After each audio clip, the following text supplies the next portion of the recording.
मित्रों, हम ऐसे समाज में जी रहे हैं जो आज भी पुरुष प्रधान है।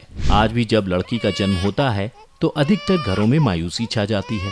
और मित्रों, ये और कुछ नहीं बल्कि हम मनुष्यों की अज्ञानता है जो लड़की को बोझ समझते हैं। परंतु आपको जानकर हैरानी होगी, लड़की का जन्म हर किसी के घर में नहीं होता, बल्कि उसी के घर होता है जो भाग्यशाली होते हैं और अपने पूर्व जन्म में पुण्य कर्म अर्जित किए होते हैं। और आज हम आपको यही बताने जा रहे हैं कि भगवान कैसे घरों को लड़की का जन्म देने के लिए चुनते हैं और वो कौन से पुण्य कर्म हैं जिसकी वजह से कोई भी इंसान बेटी का माँ बाप बनता है।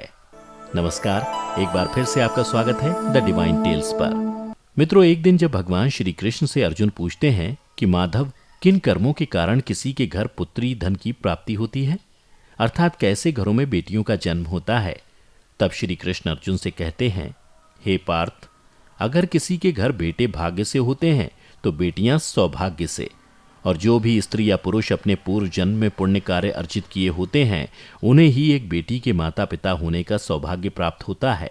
इतना ही नहीं, बेटियों के जन्म के लिए उन्हीं घरों को चुना जाता है जो बेटियों का भार सहन कर सकें, क्योंकि तीनों लोकों में स्त्री अर्थात बेटियां ही ऐसी होती हैं जिसका भार हर कोई सहन नहीं कर सकता। वो बेटियां ही होती हैं जो इस सृष्टि को निरंतर चलायमान होने के लिए अपना सर्वस्व निछावर कर देती हैं। हे अर्जुन, पर जिस दिन इस सृष्टि में बेटियों का जन्म लेना रुक जाएगा उस दिन सृष्टि भी ठहर जाएगी और धीरे धीरे इस सृष्टि का अंत हो जाएगा। मित्रों, भगवान श्री कृष्ण के इन बातों पर गौर किया जाए तो उनका कहा बिल्कुल सही है, क्योंकि बेटियां अगर नहीं होंगी तो किसी का भी वंश आगे नहीं बढ़ सकता। आपने भी कई लोगों को कहते सुना होगा कि जिस घर में बेटी का जन्म होता है वो घर स्वर्ग के समान होता है, क्योंकि बेटा तो केवल एक कुल को रोशन करता है, बेटियां दो कुलों को रोशन करती हैं।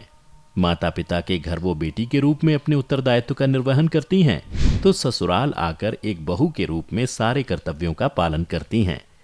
मित्रों, आजकल आप सुनते ही होंगे कि बेटी या बहू परिवार में किसी के मर जाने पर उसका पंडन नहीं कर सकते, लेकिन यह बिल्कुल भी सही नहीं है, क्योंकि रामायण में बताया गया है कि प्रभु श्री राम के पिता राजा दशरथ की जब मृत्यु हो गई तो माता सीता अर्थात राजा दशरथ की बहू ने ही उनका पिंडदान किया था, जिससे उन्हें जन्म मरण के इस चक्र से मुक्ति मिल गई थी। इतना ही नहीं, हिंदू धर्म शास्त्रों में बताया गया है कि बेटियां भी अपने पिता के नाम का पिंडदान कर सकती हैं।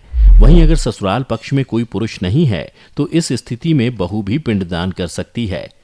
इसलिए मित्रों, वो लोग बहुत किस्मत वाले होते हैं जिनके घर एक बेटी जन्म लेती है।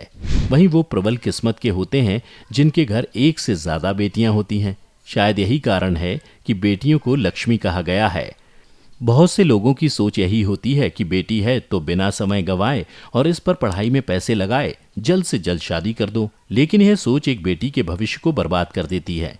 जरा सोचिए, एक बच्ची के मन में कितने सपने होते हैं कि उसे कुछ करना है, लेकिन यह सपने सिर्फ सपने ही रह जाते हैं। इसलिए अपनी बेटियों को सपने पूरे करने देना चाहिए। उन्हें जीवन में हर वो खुशी दें जो उन्हें मिलनी चाहिए। एक बेटे से ज्यादा एक बेटी हमेशा अपने माता पिता के लिए सोचती है। माता पिता को प्यार और अपनापन बेटी ही दिखा सकती है। बेटी के जन्म को एक जश्न की तरह मनाना चाहिए। माता पिता को बेटी को हमेशा एहसास दिलाना चाहिए कि वह कितनी खास है। मित्रों, बेटी कभी भी बाप पर बोझ नहीं होती, वो सिर्फ अपने और अपने परिवार की किस्मत बनाने के लिए जन्म लेती है। एक कथा के अनुसार दो मित्र लंबे समय के बाद एक दूसरे से मिले। एक दोस्त ने दूसरे से उसका हाल पूछा तो जवाब में उसने कहा कि मेरे हाल तो एकदम बढ़िया है, और हो भी क्यों ना, मेरे दो बेटे जो हैं। तभी वो अपने दोस्त से पूछता है कि तेरे घर में कितने बच्चे हैं। दोस्त खुशी के साथ बताता है कि मेरे घर में दो बेटियां हैं। उसका दोस्त भगवान का शुक्रिया अदा करता हुआ कहता है कि मैं धन्य हूं, मेरे घर बेटियां नहीं। यह सुनकर बेटियों के पिता की आंखों में आंसू आ गए।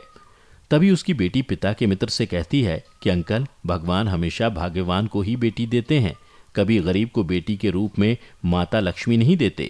मित्रों, भगवान उसी को पुत्री का सुख देते हैं जिसके अंदर पालने की सामर्थ्यता होती है, जो गरीब होकर भी अपनी बेटी को पाल सकता है। एक बार स्वामी विवेकानंद वैष्णो देवी की सीढ़ियां चढ़ रहे थे। बगल से एक किसान अपनी बेटी को कंधे में बिठाए चढ़ाई चढ़ रहा था। तभी स्वामी विवेकानंद ने कहा कि बाबा, आपकी बेटी का बोझा आपको लग रहा होगा, इसको मैं उठा लेता हूँ और माता वैष्णो के दरबार तक लिए चलता हूँ।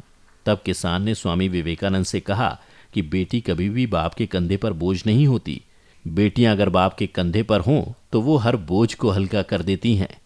मित्रों, बेटियां कभी भी धन की भूखी नहीं होती, वो सिर्फ मान और सम्मान की भूखी होती हैं। अब सोचने वाली बात है कि कौन से कर्म के बाद आप किसी के घर लड़की के रूप में जन्म लेते हैं और उनके घर के लिए लक्ष्मी का रूप साबित होते हैं। गरुड़ पुराण में बताया गया है कि जब आत्मा को नया जन्म मिलता है तब आत्मा को उस शरीर के अनुसार व्यवहार में ढलकर अपने कर्म करने होते हैं। शरीर के जरिए कर्म करके ही एक आत्मा अपने जन्म के उद्देश्य को सार्थक भी बना सकती है और निरर्थक भी।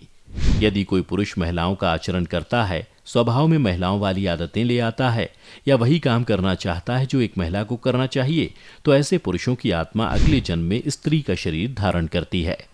वहीं गरुड़ पुराण में बताया गया है कि यदि कोई व्यक्ति मृत्यु के अंतिम क्षण में किसी स्त्री को याद करते हुए प्राण त्यागता है तो वो अगले जन्म में स्त्री के रूप में जन्म लेता है। वहीं अगर वो अंतिम क्षण में परमेश्वर का नाम लेता है तो वो मुक्ति के मार्ग पर अग्रसर हो जाता है। तो मित्रों, आज की इस वीडियो में बस इतना ही। हम उम्मीद करते हैं कि हमारी वीडियो के जरिए आपको जानकारी मिल गई होगी। हमें कमेंट करके ज़रूर बताएं कि आपको वीडियो कैसी लगी। अगर ये वीडियो पसंद आई हो तो इसे लाइक और शेयर ज़रूर कीजिएगा। अगर आपने हमारे चैनल को सब्सक्राइब नहीं किया है तो ज़रूर करिए। इसके साथ ही मुझे दें इजाज़त, और हाँ, वीडियो को अंत तक देखने के लिए आपका बहुत बहुत धन्यवाद।